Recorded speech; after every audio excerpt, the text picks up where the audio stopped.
नमस्ते। हमारे YouTube channel मंथन हिंदी में आपका स्वागत है। आज के लेक्चर में हम पढ़ेंगे UGC net JRF Hindi paper 2 की इकाई 1, जिसमें हिंदी शब्द रचना के अंतर्गत समास के विषय में चर्चा करेंगे।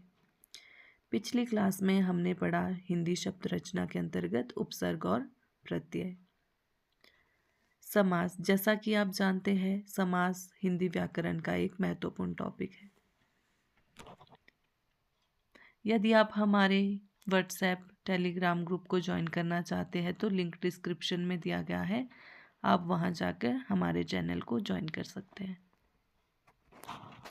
समास क्या होते हैं? समास शब्द दो शब्दों सम एवं आस के मेल से बना है। सम का अर्थ होता है संक्षिप्त, आस का अर्थ होता है कथन या शब्द, जिसका अर्थ है संक्षिप्त कथन या शब्द। समास प्रक्रिया में शब्दों का संक्षिप्तीकरण किया जाता है। समास दो या दो से अधिक शब्दों से मिलकर बने हुए नए सार्थक शब्द को समास कहते हैं। क्या होते हैं समास? दो या दो से अधिक शब्दों के मेल से जो नया और सार्थक शब्द बनता है उसे ही समास कहते हैं। समस्त पद या सामासिक पद। समास के नियमों से बना शब्द समस्त पद या सामासिक पद कहलाता है। समास विग्रह क्या होता है? समस्त पद के सभी पदों को अलग अलग किए जाने की प्रक्रिया समास विग्रह या व्यास कहलाती है। जैसे नीलकमल, नीलकमल का विग्रह करेंगे, क्या बनेगा? नीला है जो कमल, तथा चौराहा का विग्रह है चार राहों का समूह। स्पष्ट है कि समास का विलोम है व्यास। समास संश्लेष संक्षेप है, जबकि व्यास विश्लेष विस्तार। समास रचना में प्राय दो पद होते हैं, पहले को पूर्व पद और दूसरे को उत्तर पद कहते हैं। जैसे राजपुत्र में पूर्व पद राज है और उत्तर पद पुत्र है। समास प्रक्रिया में पदों के बीच की विभक्तियां लुप्त हो जाती है। जैसे राजा का पुत्र राजपुत्र, यहाँ का विभक्ति लुप्त हो गई है। इसके अलावा कई शब्दों में कुछ विकार भी आ जाता है। जैसे काठ की पुतली, क्या बनेगा? कठपुतली बनेगा। घुड़सवार, घोड़े का सवार, क्या बनेगा? घुड़सवार। समास के भेद। समास के मुख्यतः 6 भेद है। समास को इंग्लिश में क्या कहते हैं? कंपाउंड। अव्ययी भाव समास एडवर्बल कंपाउंड, तत्पुरुष समास डिटर्मिनेटिव कंपाउंड, कर्मधारय समास एपोजिशनल कंपाउंड, द्विगु समास न्यूमरल कंपाउंड, द्वंद्व समास कॉप्युलेटिव कंपाउंड, बहुब्रीहि समास एट्रीब्यूटिव कंपाउंड। पदों की प्रधानता के आधार पर वर्गीकरण। पूर्व पद प्रधान कौन से समास में होता है? अव्ययी भाव समास में पूर्व पद प्रधान होता है। उत्तर पद प्रधान होता है तत्पुरुष कर्मधारय व द्विगु समास में। दोनों पद प्रधान होते हैं द्वंद्व समास में। दोनों पद अप्रधान होते हैं बहुब्रीहि समास में। बहुब्रीहि समास में क्या होता है? इसमें जो तीसरा अर्थ होता है वही प्रधान होता है। अव्ययी भाव समास क्या होते हैं? अव्ययी भाव समास जिस समास का पहला पद पूर्व पद अव्यय या प्रधान हो उसे अव्ययी भाव समास कहते हैं। पहचान के लिए उदाहरण के रूप में हम देख सकते हैं, जैसे अनु, आ, प्रति, भर, यथा, यावत और हर। यदि ये शब्द आपको किसी भी शब्द के आरंभ में दिखाई देते हैं तो वो कौन सा समास होगा? अव्ययी भाव समास। पूर्व पद या अव्यय, जैसे प्रति। प्रति क्या है? पूर्व पद है। दिन क्या है? उत्तर पद है। समस्त पद बनेगा प्रतिदिन। विग्रह है प्रत्येक दिन। आजमा जन्म क्या बनेगा? आजन्म, जन्म से लेकर। यथा जमा संभव, यथा संभव, जैसा संभव हो। अनुजमा रूप, अनुरूप, रूप के योग्य। भर जमा पेट, भर पेट, पेट भर के। अब है तत्पुरुष समास। तत्पुरुष समास क्या होते हैं? जिस समास में बात का अथवा उत्तर पद प्रधान हो। तथा दोनों पदों के बीच का कारक चिन्ह लुप्त हो जाता है, उसे तत्पुरुष समास कहते हैं। जैसे राजा का पुत्र, क्या बनेगा? राजकुमार। इसमें क्या है? उत्तर पद प्रधान है और जो कारक चिन्ह है, जैसे राजा का पुत्र, कारक चिन्ह क्या है? इसमें का है, वो लुप्त हो जाता है और क्या बनेगा इसका? राजपुत्र, राजकुमार। धर्म का ग्रंथ, धर्म ग्रंथ। रचना को करने वाला, रचनाकार। तत्पुरुष समास के भेद। विभक्तियों के नामों के अनुसार 6 भेद है। कर्म तत्पुरुष, इसे द्वितीय तत्पुरुष भी कहते हैं। इसमें कर्म कारक की विभक्ति को का लोप हो जाता है। कर्म कारक की विभक्ति क्या है? को का लोप हो जाता है कर्म तत्पुरुष में। विग्रह और समस्त पद। विग्रह, गगन को चूमने वाला, गगनचुंबी। यश को प्राप्त, यश प्राप्त। चिड़ियों को मारने वाला, चिड़ीमार। ग्राम को गया हुआ, ग्रामगत। रथ को चलाने वाला, रथ चालक। जेब को कतरने वाला, जेब कतरा। अब है करण तत्पुरुष। ये कौन सा है? तृतीय तत्पुरुष है। इसमें करण कारक की विभक्ति से और के द्वारा का लोप हो जाता है। करण कारक की विभक्ति क्या है? से और के द्वारा का लोप हो जाता है इसमें। जैसे विग्रह और समस्त पद। जैसे करुणा से पूर्ण, करुणापूर्ण।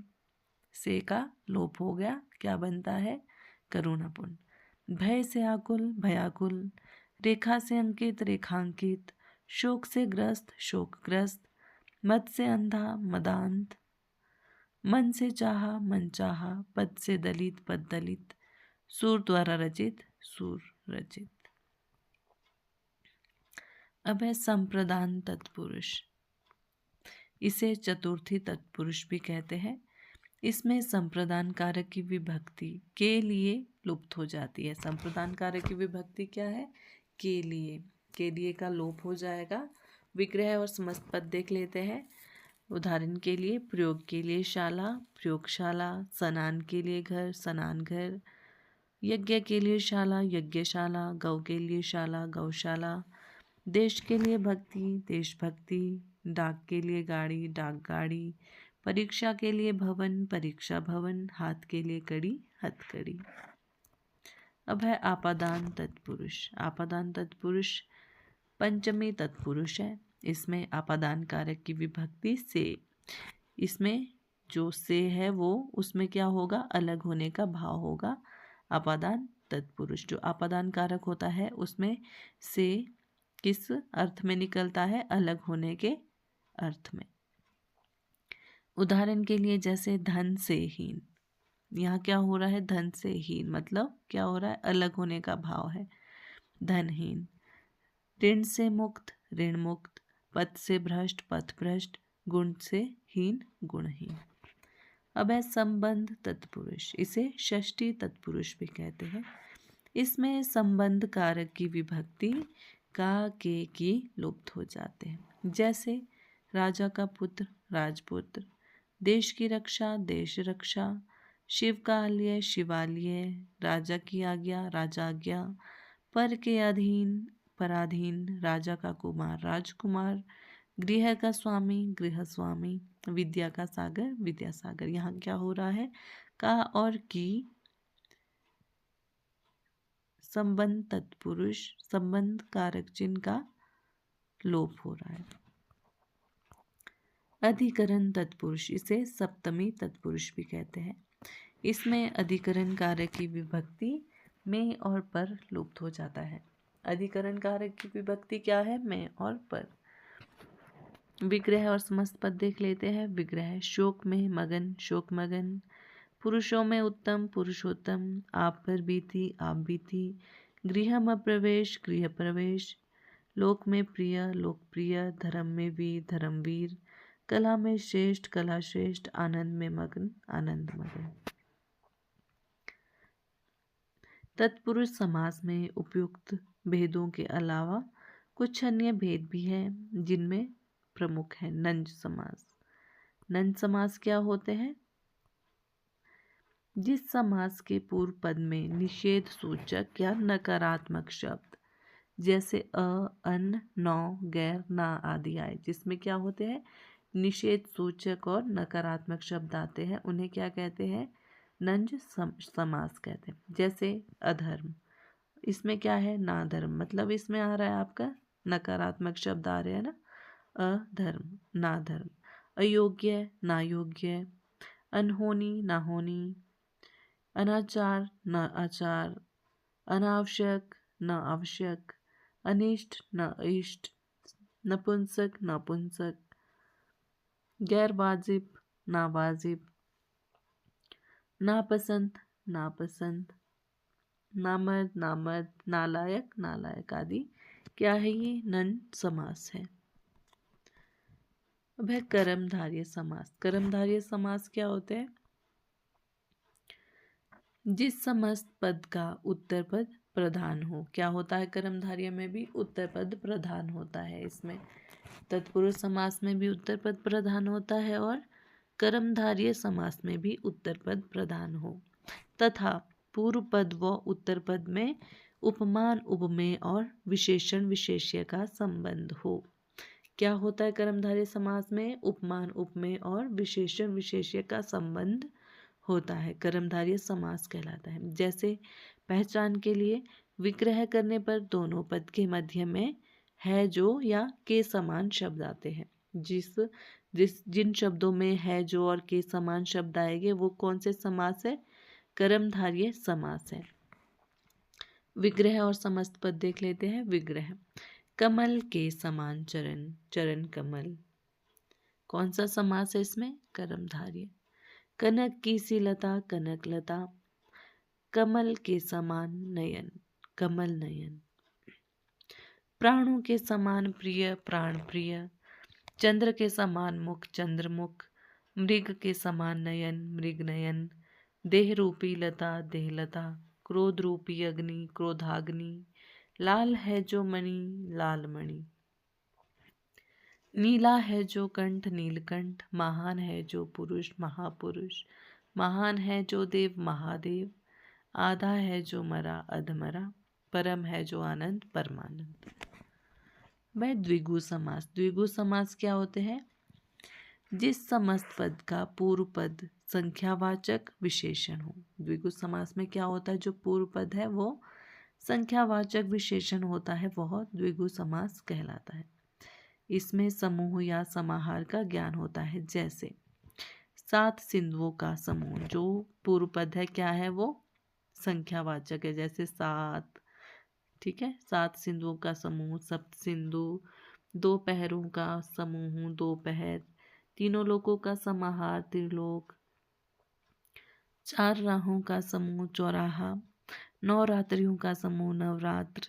7 ऋषियों का समूह, सप्तऋषि। 5 मणियों का समूह, पंचमढ़ी। 7 दिनों का समूह, सप्ताह। तीनों कोणों का समाहार, त्रिकोण। 3 रंगों का समूह, तिरंगा। कौन से समास है ये? द्विगु समास। उसमें क्या होता है? जो पूर्व पद है वो संख्यावाचक होता है। अब है द्वंद्व समास। द्वंद्व समास क्या होते हैं? जिस समस्त पद के दोनों पद प्रधान हो तथा विग्रह करने पर और, एवं, या, अथवा लगता हो, वह क्या होते हैं? द्वंद्व समास होते हैं।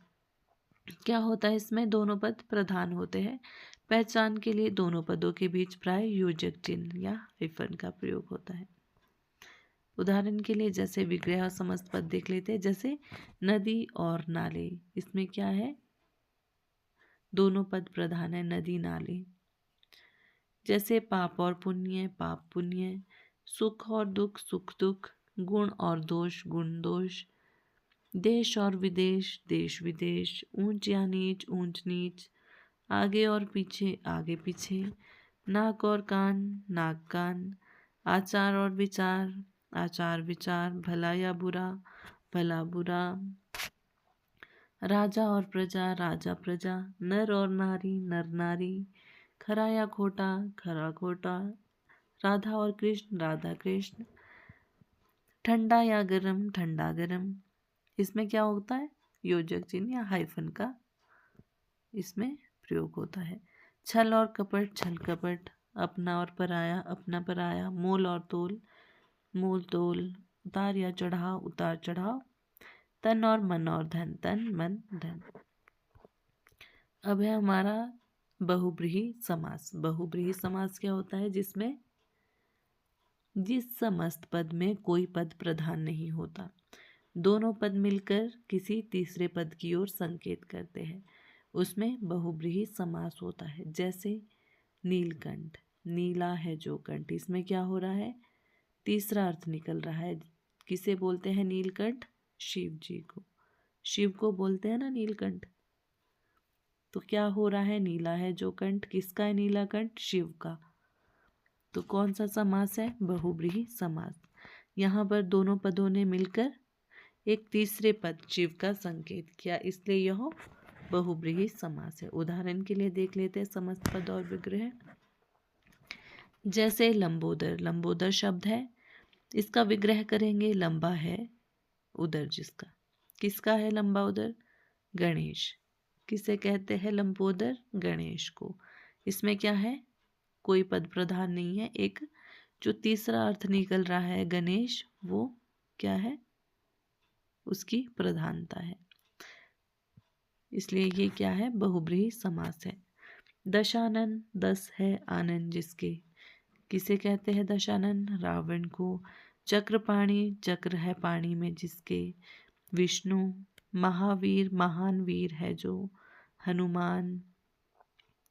चतुर्भुज, चार है भुजाएं जिसकी, विष्णु।